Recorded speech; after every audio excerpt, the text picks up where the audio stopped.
what it means to be awake, is simply to be awake to our eternal nature, our eternal being. To understand that we are not our conditioning, and not just to understand this intellectually or mentally, but to really be one with this understanding inside your heart. What can be said about awakening is that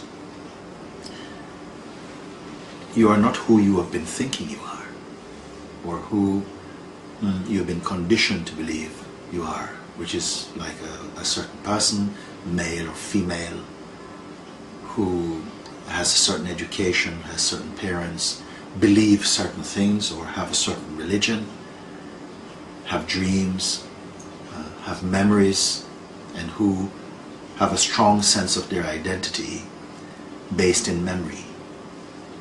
All these things give us a sort of sense of who we are, our particular place in the world.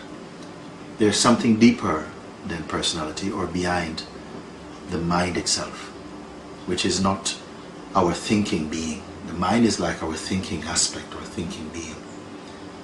But because we are aware of our thoughts, there must be something deeper than the thinking mind. One who is awake is totally at one with this awareness, which is independent of the thinking mind. It's a state of pure being. It is not a state of doing, but a state of complete awareness. Now, awareness cannot really be described, but all descriptions and differences and perception appears in awareness. So awareness, it's not an object, it's not a thing, it cannot be studied, because everything else happens in awareness and passes through awareness. So in effect, it would be like asking a cloud to interpret the sky, or even many clouds coming together to give an understanding or to convey the reality of the infinite sky. It's not possible, because the sky is permanent, the clouds are not. They're coming and going. So if we have a thought about ourselves, about ideas, about who we are, they are like clouds. They're not permanent. They're constantly changing. And there is a truth inside ourselves which is not changing. It does not need to change. It's beyond what is changeful or what is not changeful. It's a space of perfect balance, and I don't want to use many words about it because there's no words in it. It's the perfect being, and all human beings, all living beings, they appear from this place, this source. So awakening means to be completely aware and awake to this truth. Not as a thought, not as philosophy, not as belief, but as direct experience. So this is what is called awakening. The opportunity and the challenge for a human being is to go beyond the conditioned identity that I am the body, and to realize that I am the being. When we make that step to realize that I am the being, I am the spirit, and I'm not the form, then tremendous joy and peace come again to ourselves, and there's a natural joy inside and an openness to share this understanding with other beings. I understand your question, like, if we're divine, then why do we have to come and suffer and forget so completely? It seems like some human beings seem to forget so completely. They don't have any interest at all. Myself also, at one time, I was never interested in awakening, not interested in things like this. I had a little interest, but not about this. So where did this interest come from? That's all.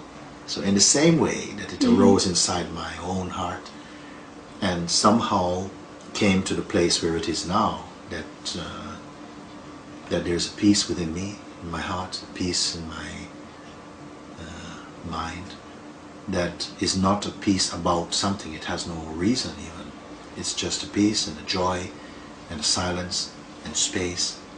How it came for someone as ordinary as me, then I see, well, it must be possible for everybody, because I don't feel I am more special than anybody, you see.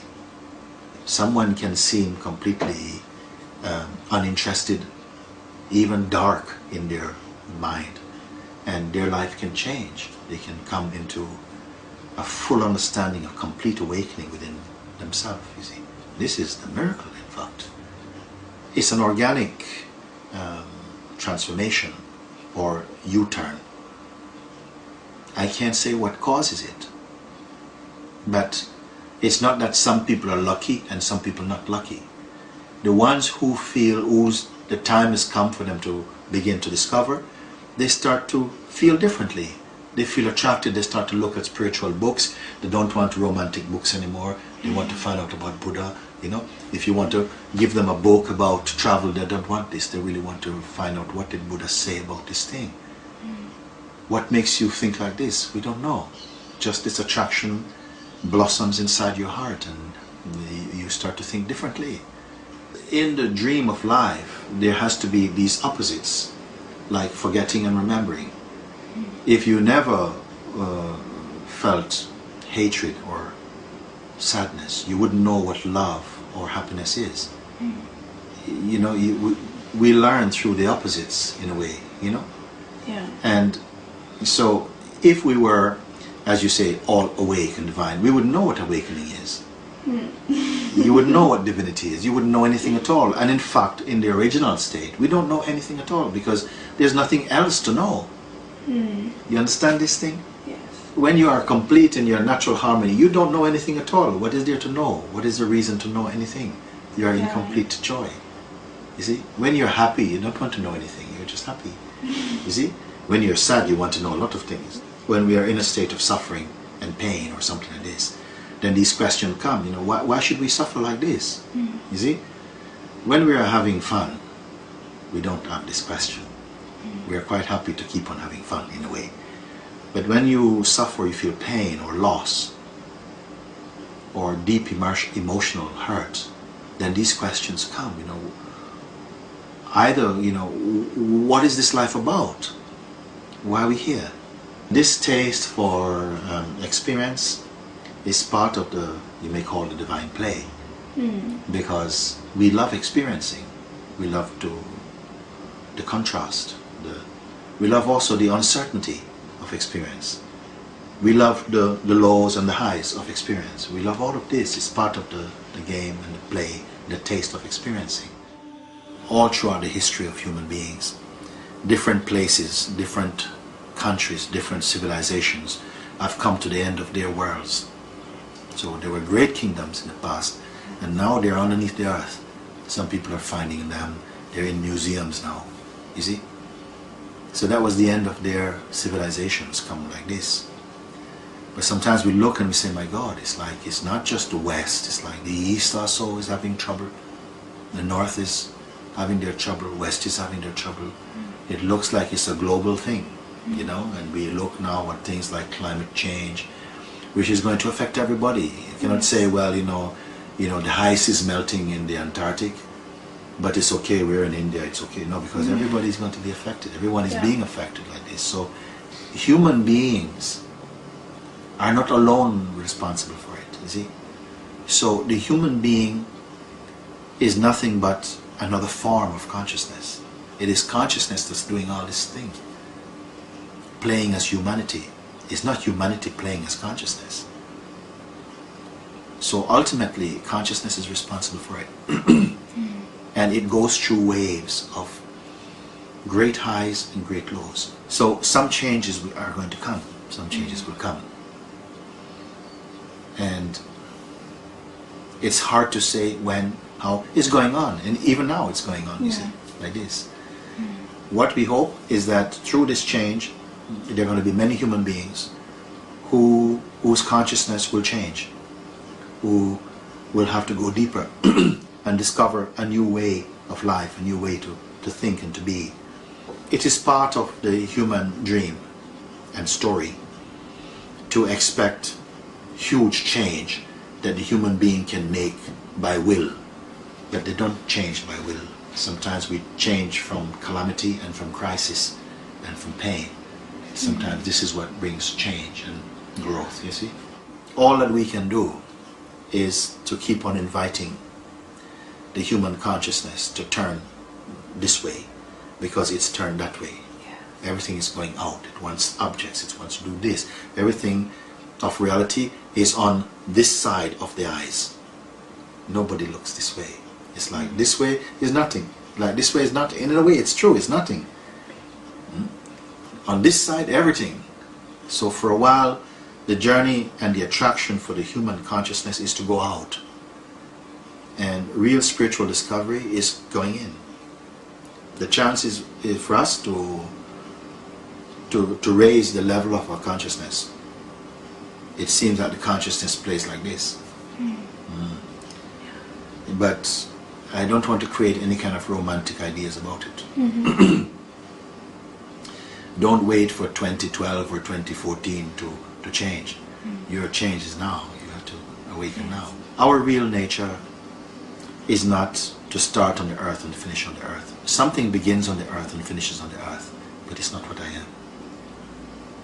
We are just tourists here, just passing through. It's a phase that we as spirit must taste.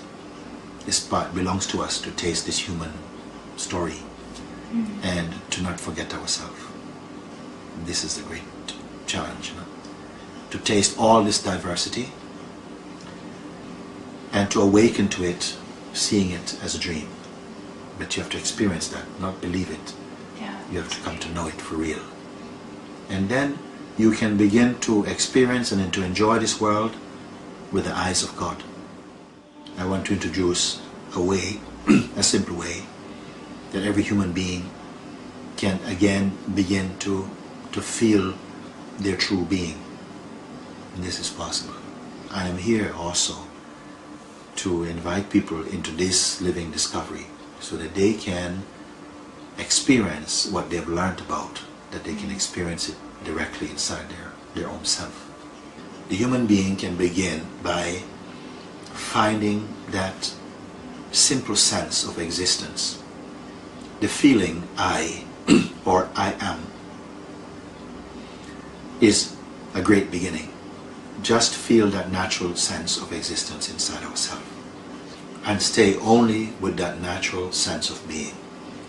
That thing inside you which is not making an effort. Just I am, just you are. Stay with this sensation and don't connect up with any other thought or any memory, any belief, any intention, any desire. They will come, but you'll be aware of them. Don't go and play with them. Don't do anything. Don't think, oh yes, what should I be saying a mantra? Should I be praying? No, don't pray. Don't make any mantra. Don't try to do or to get anywhere. Maybe in the beginning you may feel a lot of thoughts, a lot of noise in the mind. It's okay. It doesn't mean anything is wrong. Let the noise be there. But you stay only in the presence. Stay only with your presence.